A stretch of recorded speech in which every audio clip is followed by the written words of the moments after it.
from Quilter's Hideaway. We're a quilt shop up in Bartlesville, Oklahoma, and this year we are part of the Road to Oklahoma. Road to Oklahoma is a quilt shop spanning all across the state. There are 26 different shops participating, and we have a fabric line exclusive to this shop hop, which is super exciting. Each shop has designed their own block. We have designed this Flying Geese block that we have named Oklahoma's Flight, and then the quilt behind me is our finishing project. It's called Flight Path. It's very indicative of looking of an aerial shot with lots of planes in the air, or just like a crossroad of sorts. It kind of got a different background story as coronavirus took hold of everything, but we are happy to say that we're back in business. Well, we never closed, but we're back open, and we have been seeing lots of people coming and going with this shop hop. The shop hop is June 1st through July 31st of 2020, and we're having a blast. We're about halfway through June at this point, but we thought it'd be fun to jump on and show you a few tips and tricks to make our block and our finishing project, and to take the scary side away from Flying Geese. Flying Geese are never supposed to be a scary block, but I know that if you've never done one, it can be a little scary. So we're gonna walk through a few different tips and tricks along the way. So we do have the Oklahoma Shop Hop, as I told you, Road to Oklahoma. 26 shops are participating. It's divided into 4 different regions, which is really neat. We're part of Region 4, so there are 6 shops in Region 4. We're kind of one in the middle. If you look at the back of your passport, if you've never done a shop hop before, basically you get to go to a bunch of different shops, get a stamp, and you're entered to win a drawing at the end. So it's pretty exciting. There is no cost for the passport, which is what we stamp. There's also no cost for a free pattern of the block, but the kit does cost, and the finishing projects do have a cost to them. Every shop is different though, so be sure to stop by your local shop or a shop in your area and check that out. However, let's get this party started. Here we go.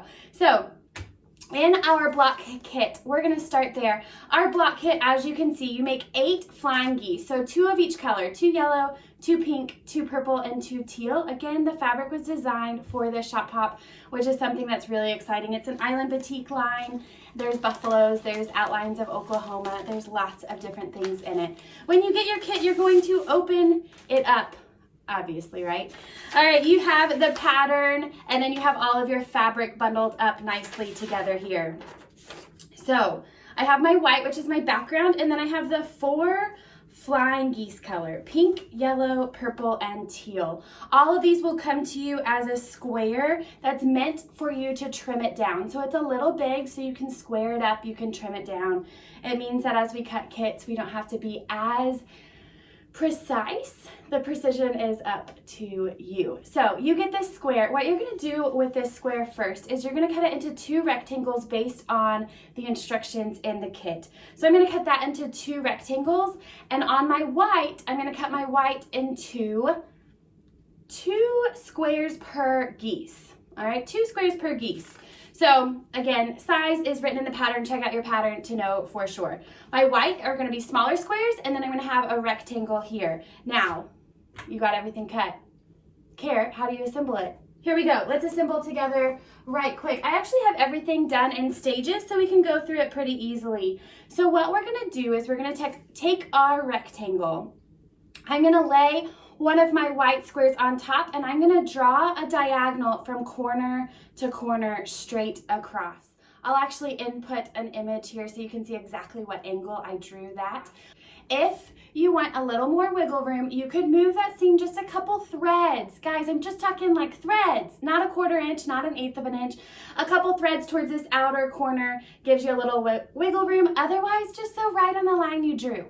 So I'm going to sew on the line. The next step I'm going to do is I'm going to lay my ruler and cut a 1/4 inch past that line towards this outer corner.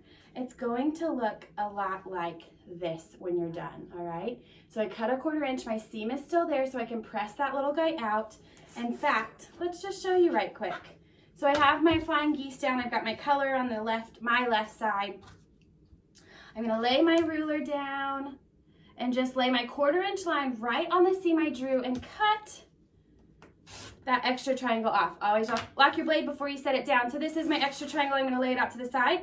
I'm going to go to my ironing board and I'm just going to press that little guy right out just like that. So I'm going to press it out. Perfect. Done. Deal. Up next, I'm going to grab my other little white square that I cut. Remember I said 2 squares per flying geese. This is my second square for this little guy. I'm going to lay him on here right sides together.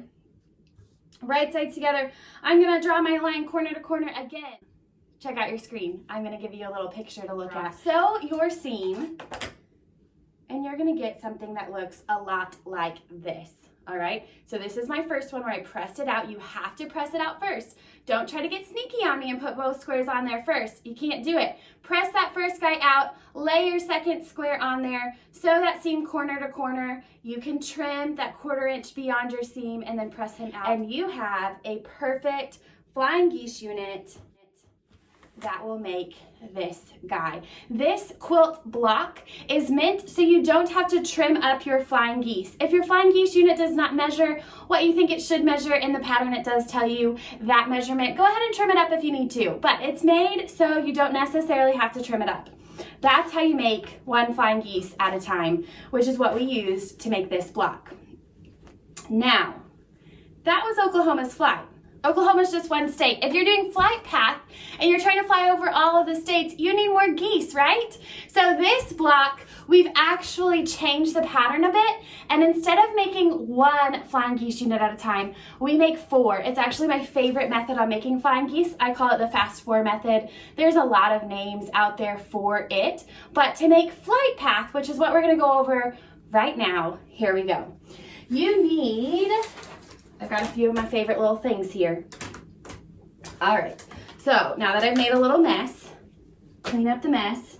Okay, to make a fast 4 method, or to make 4 flying geese at a time, which again is what we use to make flight path, which is the quilt that's behind me, I'm gonna need 1 large square, followed by 4 sky squares or background squares. There's lots of different names. You call it what you want to call it. So 1 big square, 4 small squares. Again, check your pattern for the measurements. Or I'll show you a little tool that has all the measurements on it as well. That's really cool at the end. So I've got my squares here. The first thing I'm going to do is I'm going to lay 2 squares aside. I don't need them right this second. So I'm dealing with my 1 large square on my cutting board. I'm going to face my sky fabric right sides towards this big square, and I'm just going to lay them down on opposing corners. All right, just like this. They are going to cross over here in the middle. So right on this inside, they're overlapping, and you want them to overlap. Don't think that you cut your squares wrong here. Let them overlap. I've lined up my background square with this edge, and again, this one along that edge as well. I'm going to take and mark a 1/4 inch pass on both sides of the center diagonal. My favorite way to do that are these new Creative Grid half square triangle tools, where I can just lay this ruler right over, lining it up corner to corner. I draw a line on both sides of this, and that's the line I'm going to sew on. The other thing that you could do is you could take a ruler, mark directly down the middle, and sew a 1/4 inch on either side. If you sew on that middle line, don't worry, you're not the only one that's done that before. Just go back to the machine and add a 1/4 inch on each side. So what you're going to end up with is something that looks a lot like this. I've got 2 seams here, 1 on either side of that center line. You can see it a little bit better on this side, or watch for the picture. I'll show it to you right now. All right, here we go. So I've got my square sewn. What I need to do next here is I'm going to cut directly down the middle. Take your pins out. If you're a pinner and you pin to sew your 2 seams, go ahead and take those out, set them aside, cut down the middle. I always take my pins out before I cut, because then your ruler is much more stable. If you leave those pins in, your ruler is wobbly and you're more likely to accidentally slip and cut yourself. So unlock that blade, give it a little cut, lock that blade back, and you have these 2 little triangle things. They look kind of funny here. What you're going to do though is you're going to go to your iron and you're going to press both of them out.